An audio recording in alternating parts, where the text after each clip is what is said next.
আপনার সাথে ভাইয়ের শেষ মিলন কবে হয়েছে সেটা বলেন। কি যে কোন? আরে আপা লজ্জা পায়েন না, আমি ডাক্তার, ডাক্তারদের কাছে সব কিছু খুলা বলা যায়। আপনি আমার নিজের বোন মনে করে সব কিছু খুলা বলেন। মনে নাই, তাও হয় 4-5 বছর। আপনার সাথে ভাইয়ের মিলন হয়েছে 4-5 বছর আগে, এটা কোনো কথা?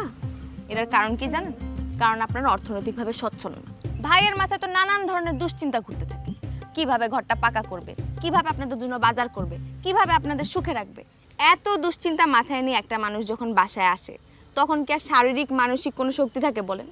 আজকে যদি আপনারা অর্থনৈতিকভাবে সচ্ছল হইতেন, ভাই প্রতিদিন রাতে বাসায় এসে বলতো, আই কাছে আসো, তোমার একটু আদর করি। আর আপনি মাশাআল্লাহ যে সুন্দর আপা। দূরা কি যে কোন? ঠিকই কইতেছি। তাহলে কি করমু? অর্থনৈতিকভাবে সচ্ছল হওয়ার জন্য যেটা করতে হয় সেটাই করবেন। ধরেন আপনি একটা কিডনি বিক্রি করে দিলেন। কিডনি বিক্রি করলে মরে যাবো? কি যে বলেন আপা, আসলে আপনারা গ্রামের মানুষ তো অনেক কিছুই জানেন না, আবার অনেক কিছু বুঝেন না। এই যে এত এত উন্নত দেশ আছে পৃথিবীতে, এরা কিভাবে এত উন্নত বলেন তো? কারণ অধিকাংশ দেশের অধিকাংশ মানুষের কিডনি নাই, ওরা একটা করে কিডনি বিক্রি করে দিচ্ছে। আমাকে দেখেন, আমি কেমনে ডক্টরি পড়ছি, আমার ফ্যামিলি তো গরিব, আমি আমার একটা কিডনি বেচা তারপরে ডক্টরি পড়ছি। আপনার একটা কিডনি নাই? বিশ্বাস করতেছেন না? এই যে দেখেন, দেখছেন? বিশ্বাস হয়েছে? একটা কিডনি না থাকলে কেউ মরে না। একটা কিডনি বিক্রি করলে আপনি 5 থেকে 7 লাখ টাকা পাবেন। আপনাদের পরিবারের সদস্য কয়জন? 5 জন। দেওয়ার ননদ দিয়ে 5 জন। 5 জন যদি একটা করে কিডনি বিক্রি করেন, আপনি বুঝতেছেন কত টাকা? ভাইয়ের তার কোনো চিন্তাই থাকবো না, ঘরও পাকা করে ফেলতে পারবেন, বাজারে একটা সুন্দর বড় দোকানও দিতে পারবেন। আপনাদের পরিবারের শুধু সুখ আর সুখ। এরপরে রাতের বেলা যখন ভাই প্রতিদিন বাসায় আসবো, তখন আপনারা বলবো, কাছে আসো, তোমার একটু আদর করি। শোনেন, আজকে কিন্তু ভাইরে বুঝায় বলবেন। আর আজকে ভাই বাসায় আসার পর 1 গ্লাস গরম গরম দুধ দিবেন ভাইরে, আর দুধের সাথে এই একটা ওষুধ মিলাই দিবেন, ঠিক আছে? এটা কি রান্তেছেন? লাউ শাক। লাউ শাক রান্নবেন আজকে? আমার কিন্তু অনেক পছন্দ, আমার অফিসে একটু দিয়ে যায়। আর ভাই যদি রাজি হয়, ভাইরা অবশ্যই আমাকে অফিসে নিয়ে আসবেন, ঠিক আছে? আচ্ছা। আসি আপা, গেলাম।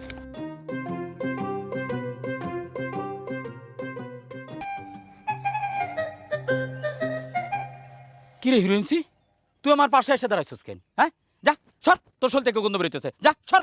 কানজুট্টি ফকিরনি কোথাকার, যা সর। দাঁড়ালে কি হয়েছে? কি হয়েছে মানে?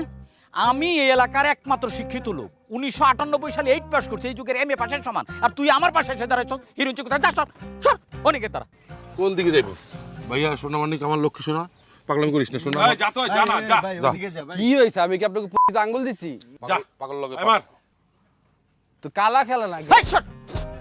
কি করতেছ তুই? আমার গায়ে হাত দিতেছিস কেন? হ্যাঁ, কানজুট্টি কোথাকার হিরোইনসি, যা সর, সর। সকালে গোসল করে স্যান্ড মাখছি, না হলো মারতাম কিন্তু হন, যা সর। আরে বল্টু ভাই গন্ধ বেরোতেছে। পাগল লগে চিল্লাইতাছ। আরে বেটা রাখ। হিরোইনসি কোথাকার? শরীর থেকে গন্ধ বেরোতেছে। ওই খেল খেল নিন্দান না, হ্যাঁ নিন্দেছি, যা ভাগ। মানুষের নিন্দান না, আল্লাহ শোভ না। আল্লাহ তো নাড়া বানাইছে, আরো নাড়া হয়ে যাবেন। এ হিরোইনসি, এই মারমু কিন্তু, এই ফকিন্নি মারমু কিন্তু, যা সর। ওই বলটো আরে দেখ নাড়া নাড়া করে। মার মার এই ভাই যাও যাও ভাই। মুখ দিয়ে ছ্যাপ ভরে আবার বড় কথা কয়। ওই যা। যখনই রেড মারি তখনই একটা ঝামেলা করে। আপনি খেলেন খেলেন। এই যে দেখছস স্টাইল করতে মার। করতে বেলা শেষ।